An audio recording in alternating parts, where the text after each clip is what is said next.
What's good, people? It's about that time to randomly relay reverse rants, no hate. So, listen, I've been getting questions about Errol Spence versus Terrence Crawford, right? And do I think he's scared of Crawford? Now, let me answer this way, okay, and explain. I don't think Errol Spence is scared of Terrence Crawford. Only each man, all right, every individual knows what's in his heart, okay? But I don't think he's scared of Terrence Crawford. I told you guys a long time ago, the dude is collecting belts. And anytime you fight a guy, he has one belt, you have two. Now you have three, okay? You basically, okay, are the unified champion. The ball is in your court. You can't come in there with your one belt. Unless you have like immense popularity, and this guy that's holding the titles is like not really well known. And for you to be unified champion, and in America on top of that, you'd have to have some type of recognition, okay? But unless you live somewhere where honestly boxing is just not popular and people just don't know who you are. Like, example, here in the States, there's a lot of people who don't know who Josh Taylor is, okay? But Josh Taylor is no joke. So it's not like he's some paper champion that just happens to have, unified titles. But what I'm saying is, I don't feel like he's scared. I feel like he was strategically putting things together, okay? And I told you guys, whoever Errol Spence fights, I'm rolling with Errol Spence to win, okay? Now, if he lose, any fighter that I'm rooting to win, if they lose, they just lose. I'm not losing no sleep about it. It doesn't make me feel bad. I don't get depressed, and I'm not one of those people. You understand what I mean? I'm not a fan. I just certain guys, I like what they do more than others. But okay, let's stop with this nonsense. I don't care about you being PBC, Matchroom, whatever. That's I don't care about the stable nonsense. Let's just make things clear though, okay?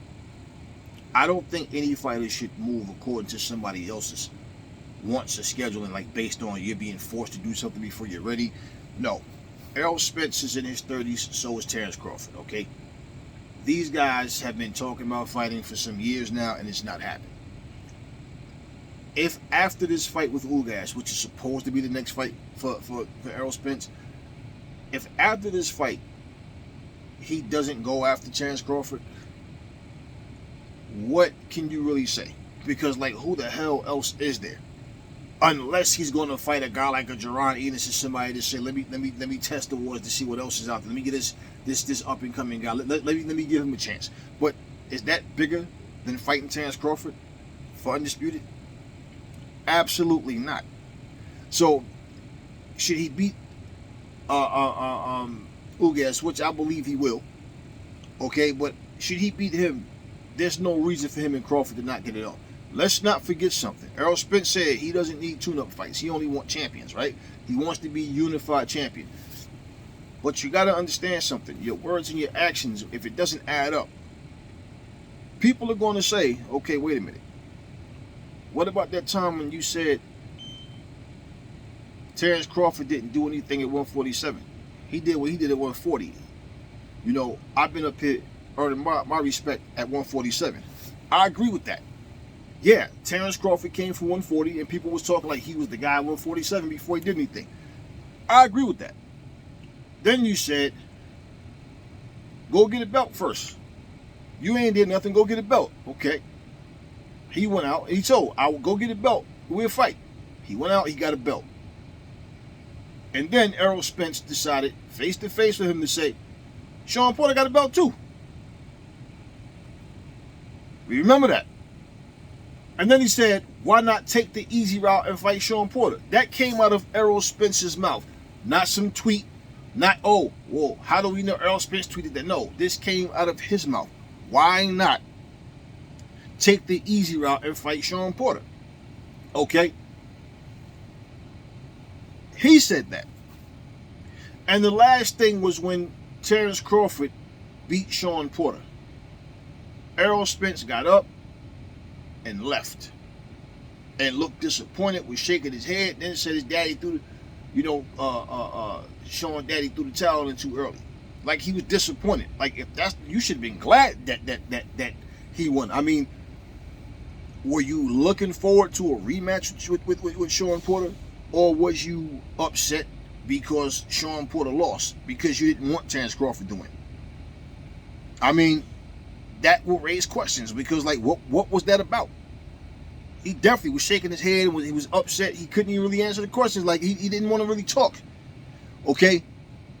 Does he really want to fight Terrence Crawford?